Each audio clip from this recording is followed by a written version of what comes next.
साथियों, नमस्कार। मैं राजीव गौतम, हिंदुस्तान का एक युवा। आज मैं आपसे सिर्फ दो ही बातों के लिए इस वीडियो को बना रहा हूँ कि सबसे पहले आज जो प्रधानमंत्री जी ने 2 करोड़ रोजगारों का वादा किया था, वो रोजगार कहाँ है? अगर आपने रोजगार देने का वादा किया था तो आप रोजगार दीजिए। दूसरी बात, आज जो देश का सबसे ज्वलंत मुद्दा है वो है किसान आंदोलन। अगर आपके कानून इतने ही सही हैं तो आप पश्चिम बंगाल में जाके वोट क्यों नहीं मांगते उसके ऊपर? आपको वोट मांगना चाहिए। और अगर गलत हैं तो आप तुरंत प्रभाव से इन तीनों काले कानूनों को वापस लें। मैं इस वीडियो संदेश के माध्यम से एक बात कहना चाहता हूँ। देश का हर एक युवा, देश का हर एक नौजवान किसानों के साथ खड़ा है और हमेशा खड़ा रहेगा। मेरी प्रधानमंत्री नरेंद्र मोदी जी से एक अपील है कि जितनी जल्दी हो सके वो एक कानून वापस ले लें, वरना अगर युवाओं ने अपने मन में ठान लिया तो योगी जी और मोदी जी, आप दोनों की इस बार सरकार बचने वाली नहीं है। अब आता हूँ मैं काम की बात पर। ऐसा बीते 7 सालों में क्या हुआ? पेट्रोल की, डीजल की, रसोई गैस की, सबकी कीमतें इतनी ज़्यादा क्यों बढ़ने लगी? जब कच्चे तेल की प्रति बैरल 63 रुपये डॉलर के हिसाब से जब जब मनमोहन सिंह जी थे तो 103 रुपये प्रति बैरल था। और उस टाइम पे पेट्रोल 67, 68, 70 के करीब था।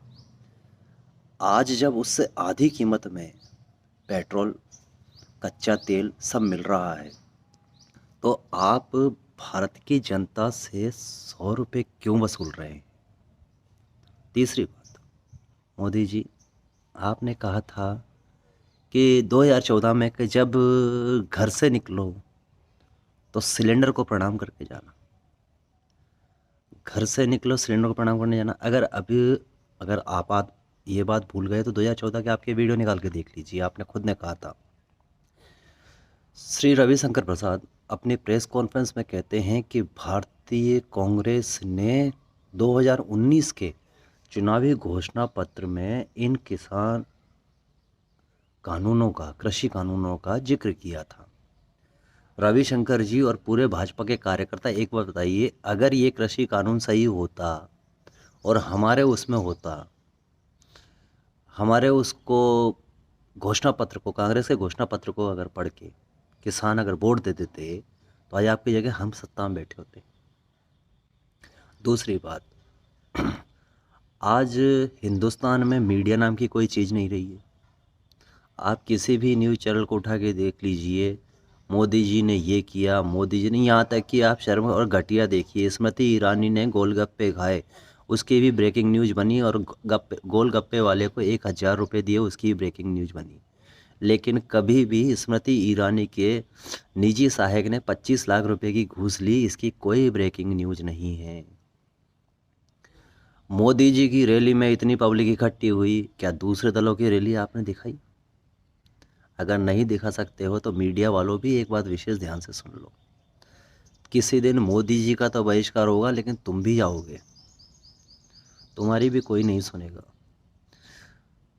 और अब सबसे बड़ी बात, एक बात मेरे दोस्तों, एक बात ध्यान रखना, राजनीति में हर तरह का दौर आता है, हर तरह का दौर चलता रहता है, लेकिन जो आजकल की राजनीति में घटित हो रहा है, उस तरह की राजनीति कभी भी, मेरे युवा साथियों से विशेषकर अनुरोध है, उस तरह की राजनीति को कभी मत अपनाना। आप अपने छोटे से फ़ायदे के लिए जिस चीज़ ने, जिस पार्टी ने, जिस संगठन ने आपको पहचान दी, उसको छोड़कर कहीं और चले जाओ, ये ठीक नहीं है। ये ना देश हित के लिए ठीक है, ना लोकतंत्र के लिए ठीक है। उसके बाद में आजकल जिस तरह से संविधान की धज्जियाँ उड़ाई जा रही हैं, गोवा का एक केस बताते हैं। गोवा में अभी एक सरकारी कर्मचारी को चुनाव आयुक्त नियुक्त कर दिया गया निगम चुनाव के लिए, स्थानीय निकाय चुनाव के लिए, लेकिन सुप्रीम कोर्ट ने उस फैसले को पलट दिया।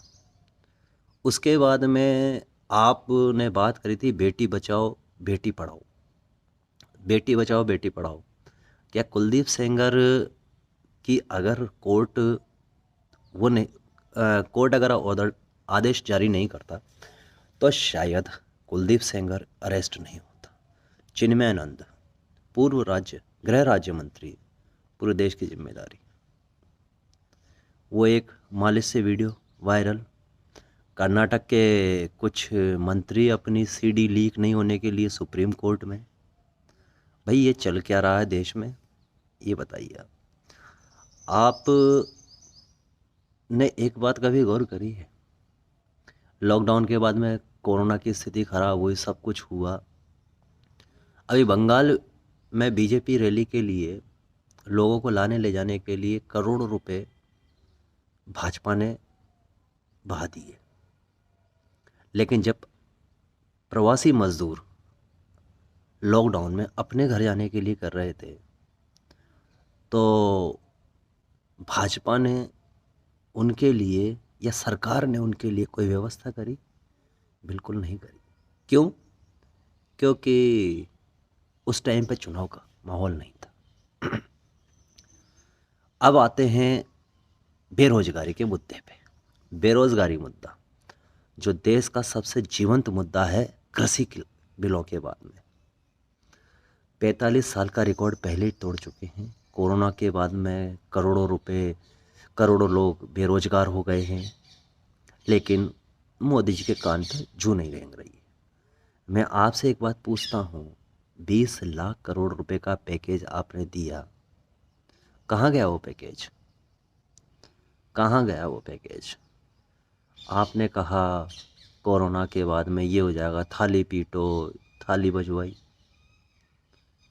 अब आप जब कोरोना की, जैसे मीडिया चैनल बता रहे हैं, कोरोना की दूसरी लहर हिंदुस्तान में आ चुकी है, कुछ राज्य इसकी चपेट में है, कई जगह लॉकडाउन भी लगाना पड़ा है इस वजह से। क्या पश्चिम बंगाल, असम, वहाँ पर कोरोना को मना कर दिया गया, छुट्टी पे है वहाँ पे कोरोना? आप इतनी बड़ी बड़ी रैलियाँ क्यों कर रहे हैं? क्या कारण है? मत कीजिए। नरेंद्र मोदी जी, देश के युवा से खेलना बंद कीजिए, उनकी धार्मिक भावना से खेलना बंद कीजिए। हाथ जोड़कर निवेदन है, और मैं समस्त अपने साथियों से, युवाओं से, बेरोजगार युवाओं से यही आह्वान करता हूँ, यही निवेदन करता हूँ कि जितने भी भारतीय जनता पार्टी ने जो जुमले फेंके थे चुनावों के समय, उन सबको आप बेनकाब करें। जय हिंद, जय भारत।